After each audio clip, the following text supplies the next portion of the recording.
G'day folks, welcome back. Today we're on a new mission to go and add a new piece of equipment to the All Things Outdoors stable, and it is going to revolutionise the way we get out in the outdoors, and I cannot wait. Paddling jacks, driving on the tracks, so much more. Come along with All Things Outdoors.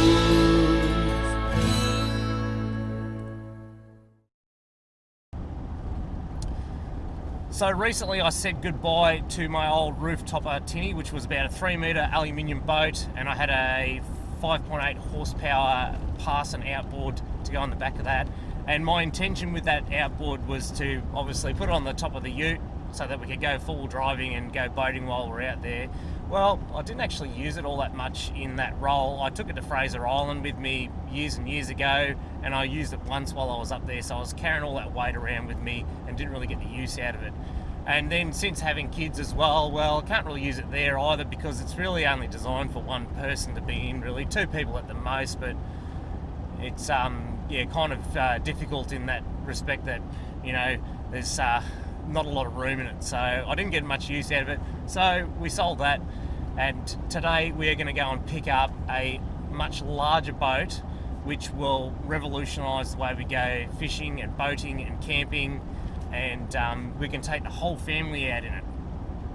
So I'm going to go and pick up a 4.5 metre fiberglass half cabin boat, and that way we'll be able to stay out for an extended period on the water, not have to come back to shore. We can take a toilet with us, we can take a fridge with us, we'll have shelter if the sun gets too hot or the weather turns. We'll be able to go and sit inside the cabin and stay nice and dry or cool, and the kids will have a lot more room to move around.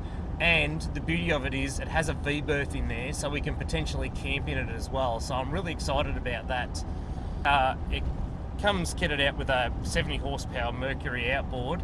I've been told by the owner that the outboards are not in a good running condition. He said it starts and cranks just fine, but there's some fueling issues, so we may have to have a look at the carby on it. But to be honest, I'm really just buying it for the boat and the trailer. I'm not really concerned about the motor, because I'm actually probably going to repower it with something more modern, hopefully a 4-stroke, so it's nice and quiet and not so smelly and smoky, so that it's a much more enjoyable experience. And plus I want to have the reliability of a good engine as well while we're out there, so we don't get stuck.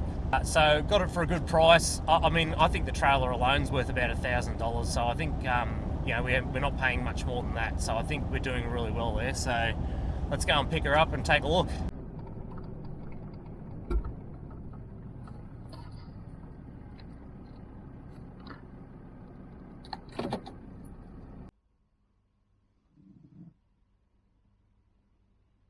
Yeah, give us a yell if you have any trouble with that, any of the stuff. Thanks for your help, mate. Appreciate it. No worries. See you later.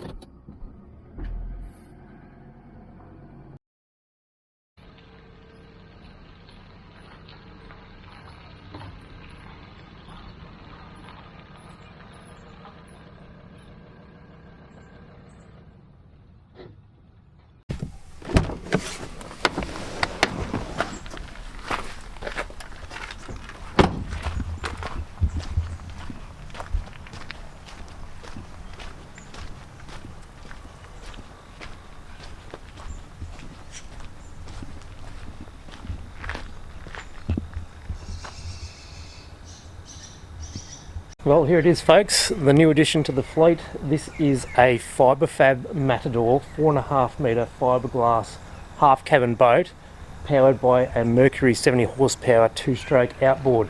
And look how nicely it matches in with the rest of the fleet. White on orange. There's even some orange trim in my Ford Ranger as well, so it was meant to be, hopefully. So I got this boat at a bargain price. Well, I think it's a bargain price of $1,500. I reckon this trailer here, which is a galvanised tilt trailer, is probably worth about $1,000. So I reckon I've got a pretty good deal, but we'll wait to see how that pans out. Anyway, let's jump up in and have a look. So we've got a nice setup, forward controls here, I did mention at the start of the video that I'm considering repowering it, so we've got a nice reliable 4-stroke engine on the back there. I don't want to get stuck out where we're going to get into trouble if we have engine troubles, so I'll have a play around and see if it's a massive issue with this, but I'm not going to spend too much time on it. Got the battery system down there with isolator, fuel tank obviously, some side storage there on either side. Good old Jeff, the bloke who sold the boat to me, was even generous enough to throw in the little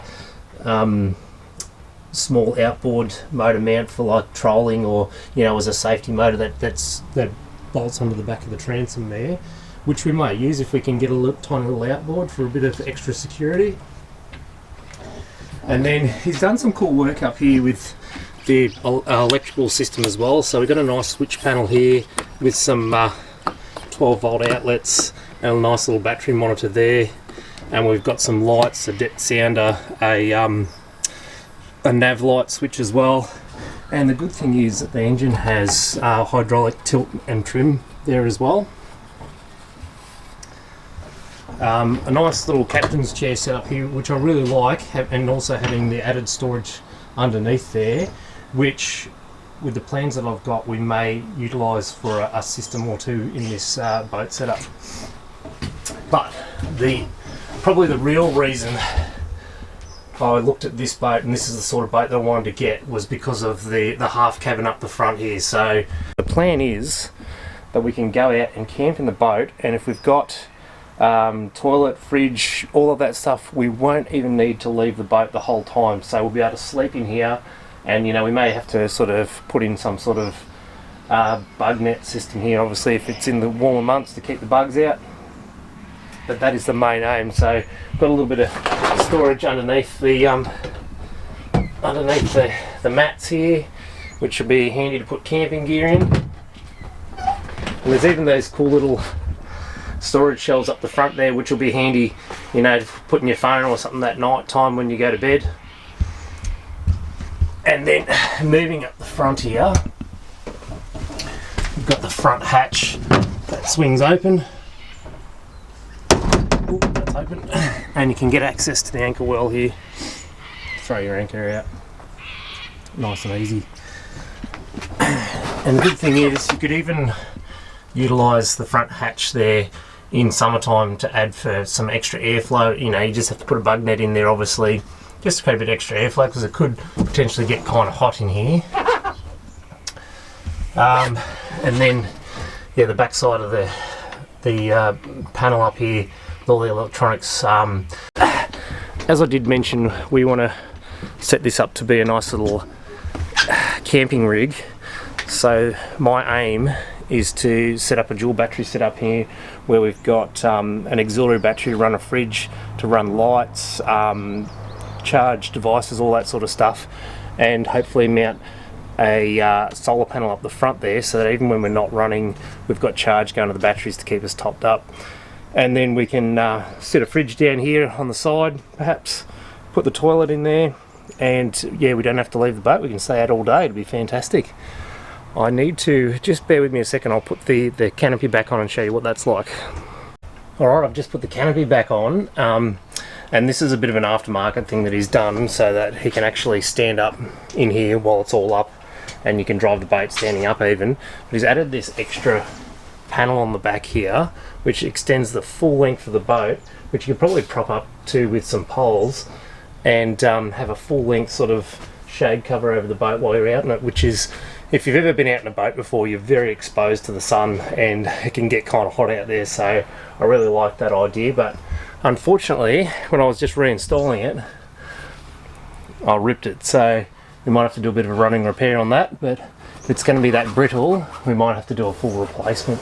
But this is just made out of the same material that you use on a four-wheel drive awning, so I really like that, because it's nice and light, and well, it should be sturdy, but obviously this is a bit sun damage, but we'll have to make some modifications there. But I'm really pleased with the fact that you can stand up in here and be shaded and have plenty of shade, because that was the main aim, was when we've got the kids out in the boat, we've got plenty of shade for them so they don't get hot or sunburnt. What I think I might do now is just power it up and test the hydraulics, and we might drop the outboard off the support leg there, and we'll just kick it over and see what it's like, and sort of do a bit of an appraisal of what might need to be done to the engine to perhaps get it running again.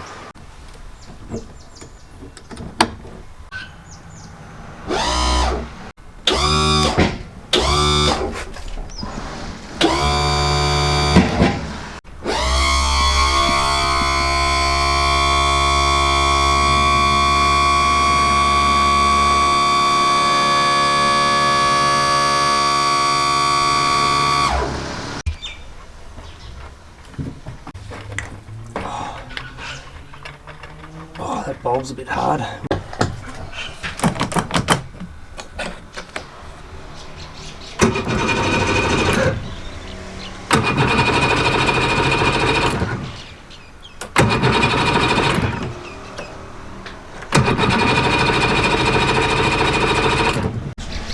So it turns over nicely, but yeah, definitely doesn't want to fire, so we might take a quick look at that, but I'm not going to spend much time on it, as I said.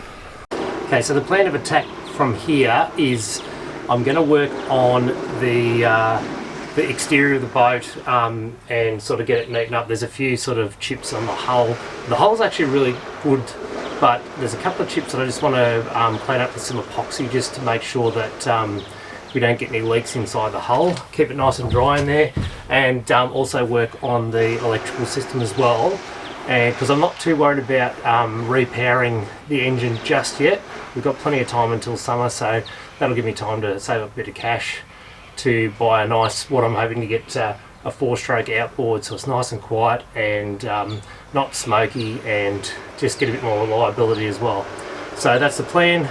We'll neaten it up, work on the electrical system, and then get this thing repowered, and then we'll hopefully be out in the water come summertime. So we might leave it at there, so make sure you follow along. This will probably be some sort of build series, I'd say. So follow along with us, and yeah, hopefully we'll get out there in summertime and do plenty of camping and boating adventures. So thanks for stopping by, guys. We'll see you on the next one.